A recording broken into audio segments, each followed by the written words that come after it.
Hello, I'm the Angry Spork, and welcome to the 100th episode of Taking Issue. Happened a lot sooner than I said it would in the season premiere, huh?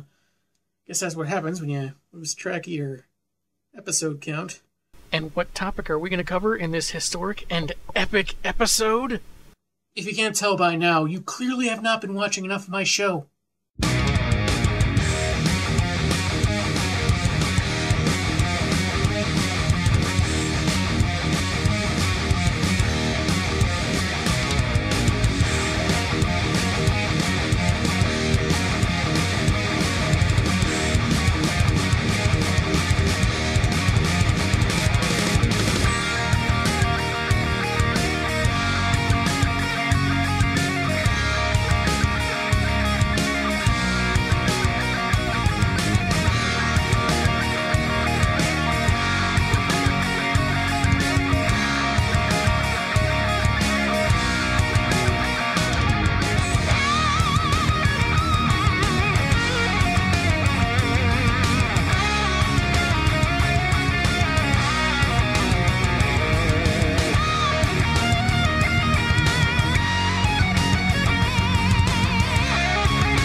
Batgirl, Batgirl, where do you come from? Where do you go?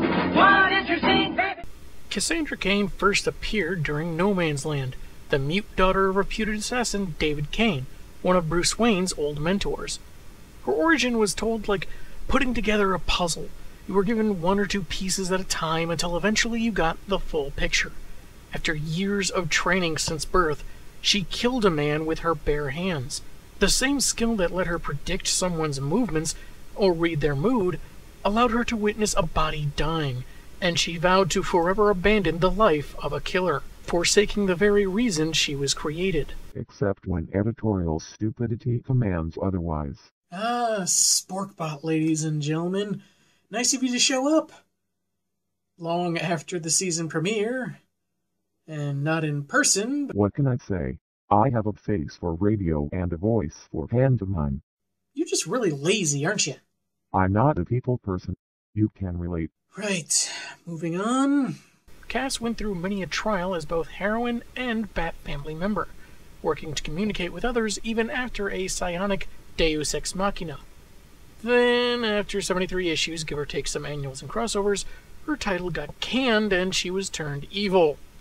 I thought this was all done because some higher-up wanted a new character as Batgirl, but I've since stumbled upon a DeviantArt page of an artist that worked on Cassie's Batgirl title. Apparently, despite that book selling only mildly less than Robin or Nightwing at the time, they were going to debut the first Batwoman ongoing, and DC was skittish about having two female-led Bat titles going at once. So, goodbye, Cassie! And it's not like they'd end up with titles for Batgirl and Batwoman going concurrently at some point. Oh wait, that's exactly what they did. DC is not run by smart people. And looking back on this show, I've noted that I've more stated how and why I dislike Orphan more than I've said why I like Cassandra Cain. in her original incarnation. And I guess she just felt like such a breath of fresh air. She was new, she was different, she wasn't pandering, she could be an aspiring character for young, new readers, and she didn't at all feel forced or hackneyed. You didn't see many heroes who were dyslexic or mute for that matter. Cassie actually struggled to connect with people, even coming at odds with Batman and Oracle sometimes. She had a complicated relationship with her father, but you could tell there was still some love to be found between them. She hated killing, but wasn't above being a bit brutal if she thought it was necessary, and could withstand a lot of punishment because of her upbringing. And there were times when the editorial mandates really screwed her over. No sooner had her time as a killer been retconned as brainwashing than she abandoned the identity and it was taken up by Stephanie Brown. She became Black Bat, but a couple of years later, the Flashpoint mistake happened. And just as I was taking solace in the fact that because they're in limbo, Stephanie and Cass wouldn't get terrible reinventions, the Eternal books happened, and all the effort, struggle, heart, detail, and development Cassie went through had to go straight... I demand vengeance! I want vengeance! Which is how we got the character I've dubbed Cassino, who is less a breath of fresh air and more someone using a leaf blower to shoot sand and pebbles in your face while you're duct taped to a lawn chair. Reinventing Cass was a mistake, is what I'm saying. And we all know why. Bad writing. Wait a minute. On the count of 3, say why all the normally good characters were written so horribly in the Eternal books. 1, 2, 3. To promote the completely unnecessary Harper Row. What's the most depressing thing about this mess? That DC will probably never truly fix Cass because she's an obscure character they don't care about. Did we just become best friends? Nope. Didn't think so. I've seen the claim from those who don't mind Orphan that Cass is just the same as she ever was. There's no problem. And if that's your opinion, fine. I don't see it that way. Too much of her life was changed for a different character's benefit, and nothing was improved or innovated as a result. In fact, I'd say that losing the steady pace of Cassie's development, replacing it with a fast-forwarded version of her early years, and then just instantly establishing her friendships with other characters, was really more of a detriment. Going back to my puzzle metaphor, instead of placing details out organically, Tinian seemed to think it best to put pieces from other puzzles together, hastily, with no nuance or heart behind it, even if they didn't fit. And the whole thing was, in the end, obscured because it wasn't really for the reader, certainly not for Cass, but for a certain unwanted and unoriginal character. I've yet to see a reason to pay for this cheap imitation of Cassandra, and no, giving warm fuzzies to people who don't learn or fix anything is not incentive enough. Some people are fine with the retcon, willing to settle. Others, like myself, would rather make some noise in the hopes of making certain parties realize their errors, even if that noise is just Photoshops posted on Tumblr or submitted to Cracked. I like this idea, but I'd like to make one little change. Can't be worse than Tinian. I might have given Tinian's detective run a shot. If, in 78 issues of the Eternal books, he'd had any understanding of these characters that didn't stem from just skimming a Wikipedia page. You are a thief of joy. That said, if enough of my viewers show interest by leaving a civil comment below, I could be persuaded to look up some scans and maybe review the first arc or 2 of his tech run. In his video about the Killing Joke movie and comics in general, YouTuber H Bomber Guy made several good observations that I've noticed myself. Some writers seeming to want to be the next Alan Moore, wanting to make these big stories that are so epic and remembered for so long, much like The Killing Joke or The Watchmen. And in my experience, if they don't outright try and take story ideas and give their own spin on it, they'll just take the titles of those well-known works and pretend that alone gives it a deep connection or parallel to the original work, but it doesn't work like that. Most often, the resulting work is more shallow than intended and works on the illusion of depth. And to paraphrase H Bomber Guy himself, The result is sold based on the mere resemblance of the better work. In this case, a character called Cassie Kane with some of the skills of Cassie Kane, but isn't quite Cassie Kane. Everyone wants to be the next so-called genius that quote-unquote deconstructs a character or comics themselves, but almost none of them are actually able to do it well. It's so complex and cool! Batman Eternal was not a deconstruction of Batman or his mythos. It was a bloated story written to cash in on an anniversary year and feed DC's delusion that marketing the number 52 is still clever. And Batman and Robin Eternal certainly didn't deconstruct his famous sidekick. Instead of working towards any kind of depth, he just outright calls Cassie orphan in a ham-fisted attempt to emphasize her loneliness, a reasoning he confirmed on Twitter. Urge to kill rising. Yet he seems to have forgotten it's the name he used for his terrible retcon of her father, who loved killing and didn't really seem to care about Cassie at all. Cassie, who hates killing. In this one example, we see that Tynion seems to fancy himself some manner of poet who thinks he has some grand understanding of the character, and that alone seems more important than the character herself. And in creating a new origin for Cassie, he all but completely misses what she represents. I don't even know if Tynion knows what mute means, given that his version of Cassie was talking from the get-go.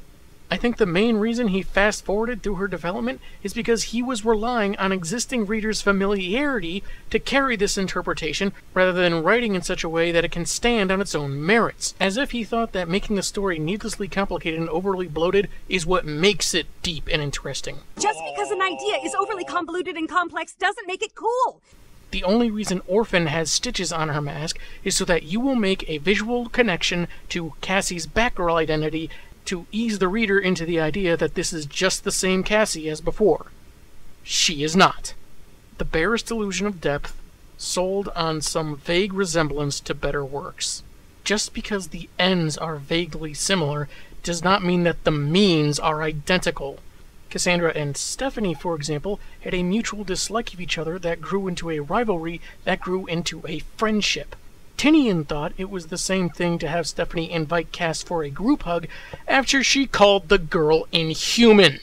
Like a lot of things in these reinventions, that is not and never will be the same or just as good, you miserable stink pigs!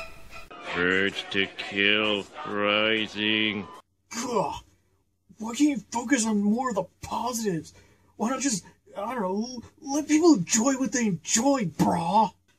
Look, positivity is fine, but not every work has a lot of that to go around. Pretending the negatives don't exist is a failure in critical thinking. I'm not talking about simply saying, this comic sucks, or outright bullying a creator online. I'm talking about thoughtful, analytical critique. And you know what? I enjoyed Cassandra just fine without some stupid new origin focused on an attention-sucking parasite with blue hair that everyone worshipped for no reason, so why should I have to give up what I enjoy for an inferior product? As I've said before, Batman and Robin Eternal was fan-fiction grade work, and it'd be fine if this were on a website dedicated to that kind of thing, or was just a small one-time story that had no lasting effect on the characters, their history, the world, or the canon, or the mythos, or anything. But for an ongoing canon, for a major publisher that's supposed to radically change these characters, it's lackluster as much as it was unnecessary, even if a few moments made you go, aww. Rebirth alleges that post-Crisis and post-Flashpoint histories happened, with any missing pieces being Dr. Manhattan's fault. They said it'd be a couple years before the details were ironed out, and people praised this as an apology for the new 52. To quote CinemaSins, just because you lament your mistake doesn't make it right. Well, here we are nearing 3 years later, and I don't think there's a trace of Cassie's good history to be found. Nothing substantial, anyway. I know some people want to think that Flashpoint and Harper Row don't matter because we haven't seen them or acknowledged them in a couple of years. But if these events and characters have lasting effects on others, then I think that they are still kind of relevant. And we can't just brush them under the table because it would make some people at the company feel better about their mistakes. If DC goes to the trouble of saying both histories are canon in some way, they need to put in the effort to make it make sense in the narrative. If not, they're being lazy. At best, There's the events of Tinian's final issues of Detective, where, spoiler alert, and Casino get glimpses of their better bat-clad versions. But given the fact that it surprises them both, and one of them is still going by Orphan, means the whole thing amounts to little more than a tease Tinian had no intention of following up on, and obviously didn't explain in his run. Speaking as someone who was ritualistically mocked and ridiculed and ostracized, especially when he was in school, you know, for being a little overweight and for liking comics, among other things, I can assure you, one thing I really don't enjoy regarding one of my favorite characters is being teased. You know those obnoxiously long YouTube ads, or maybe it's a video on a website where you can't control the fast forward or rewind, and they take so needlessly long to tell you how great their new invention or product or money-making scheme is that it's insulting to your intelligence? That's how this whole Orphan thing feels to me. A long, unnecessary tease, and their method of conveying this feels like an enormous waste of time, despite some appealing language or visuals that look nice but aren't earned in the narrative, which they use to trick you into feeling that this is more awesome than it really is. But deep down, you know it's not. You don't tempt a tiger with a big juicy steak and then only give him kibble. If you do, you have no right to be surprised when you get mauled. Do not tease the tiger! I'm the tiger! With the machete! Even aside from Cassie or any other character Tinian screwed up, at some point hints and teases just became code for we're going to string readers along for as long as we can because we have no idea what we're doing. And as lonely as Orphan is not my Cassie Cain stance can be, there are plenty of people who agree with me, but sadly some of them are willing to just accept that the good version of Cassie isn't coming back, and they'll just take what they can get. And to that I say, the same was said about Young Justice Season 3, and that's already half released. I'm trying to hold out hope, but DC does not make that easy. At least when she was turned evil, that numbskullery was fixed within 2 years. We're now pushing, 3 years with this Orphan mess? And here's one of the bigger problems. On a narrative level, the two versions of any given character, let alone Cassie, are too different. They don't go together, and a writer above Tinian's caliber would have trouble even attempting it. Oh yeah, I've pointed that out before.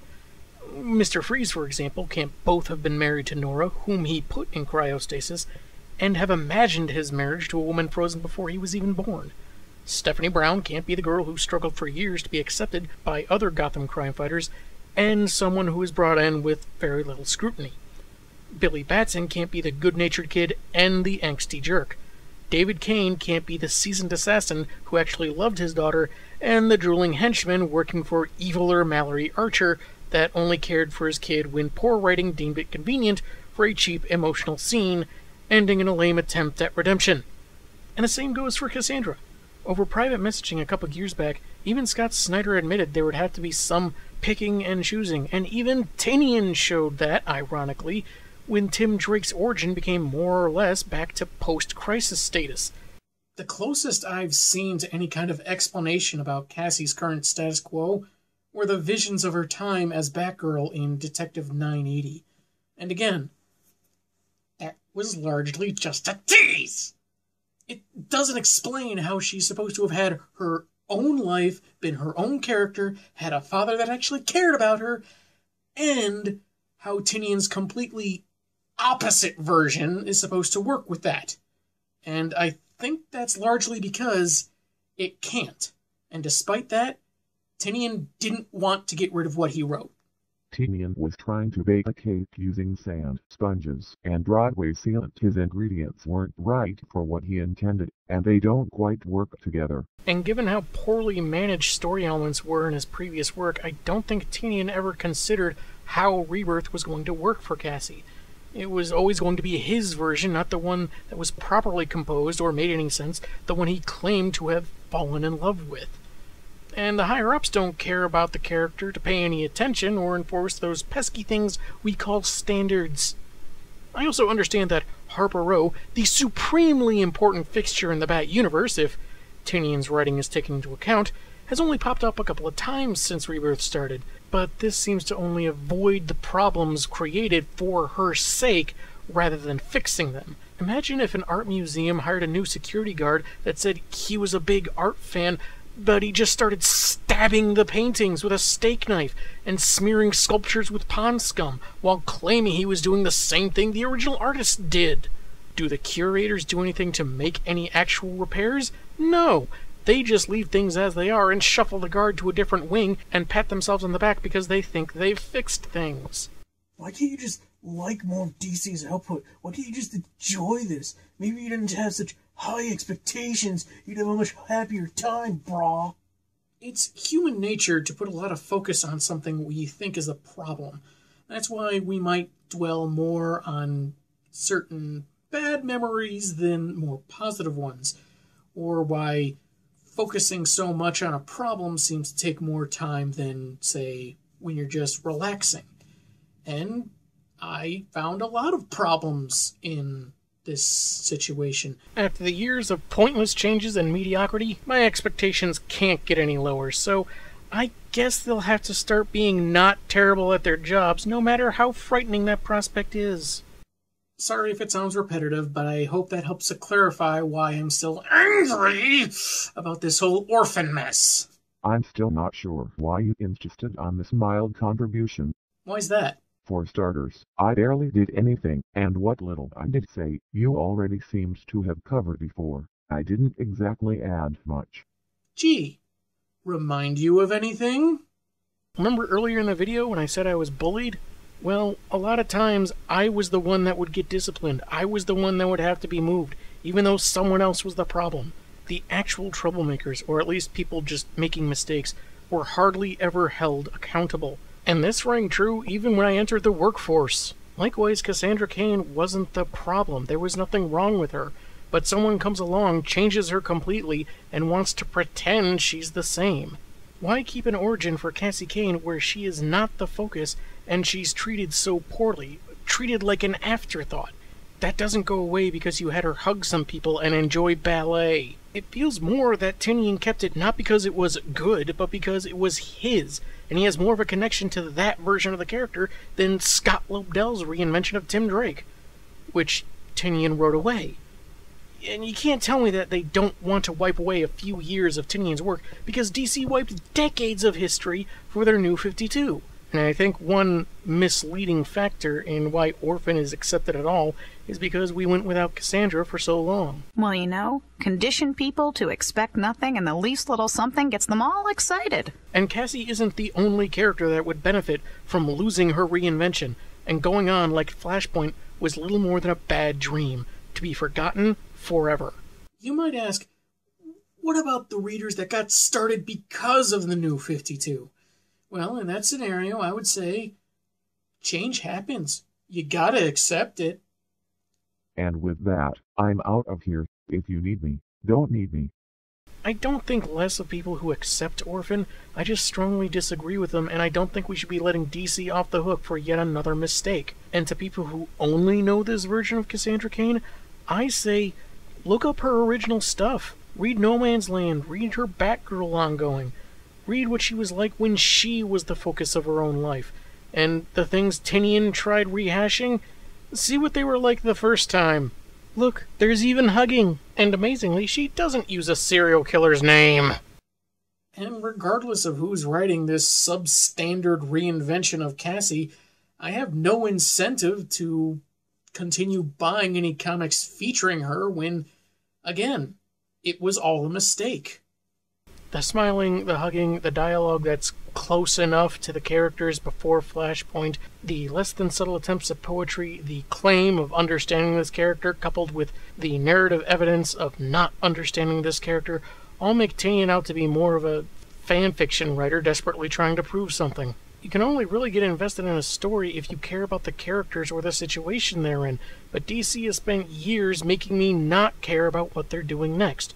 I don't care about their big event, what writer they think is big and important, and I certainly don't care about Orphan. I care about Cassie Cain. In a lot of ways, I do identify with a character that's been treated so poorly by the publisher.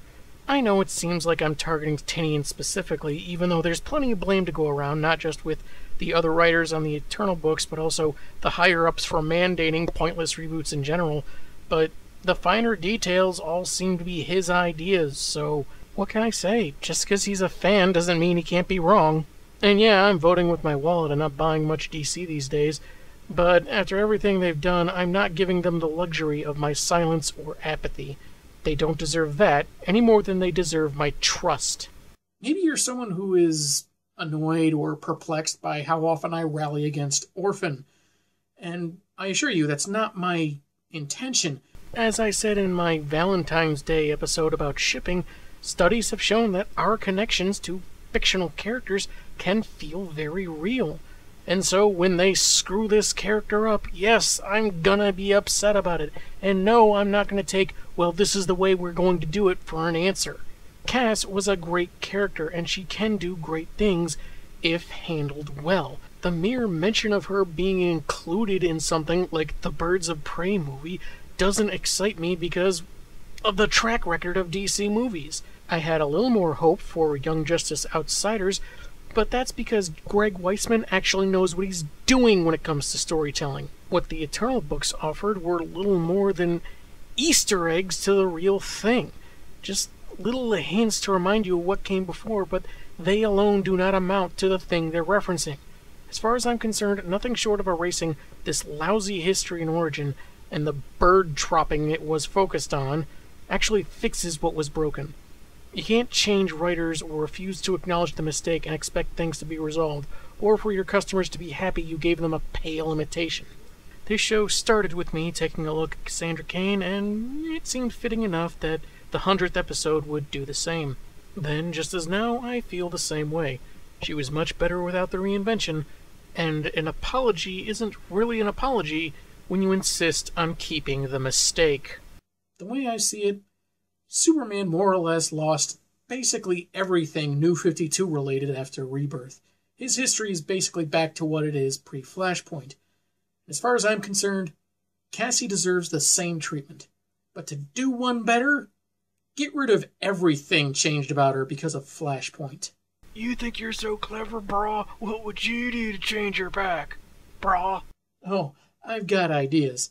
But I can't really say them because legally DC couldn't use them afterwards, if they were so inclined. But if they're willing to negotiate something, one way I'd go about it is this. Superboy Prime is tired of being evil. He wants to reform. So his first attempt to right what was put wrong is to give a reality-warping punch to one target that certainly deserves it. Whoosh! Yep, yep, yep, yep, yep, yep. Pay attention to me. Yep, yep, yep, yep. Listen to me. Yep, yep, yep, yep. I'm awesome. Yep, yep, yep, yep, yep. The resulting ripple effect wipes Harper Row from existence and her influence on better characters, putting them back to pre-Flashpoint status. All to John Williams' Superman score, because it's never not a good time for John Williams.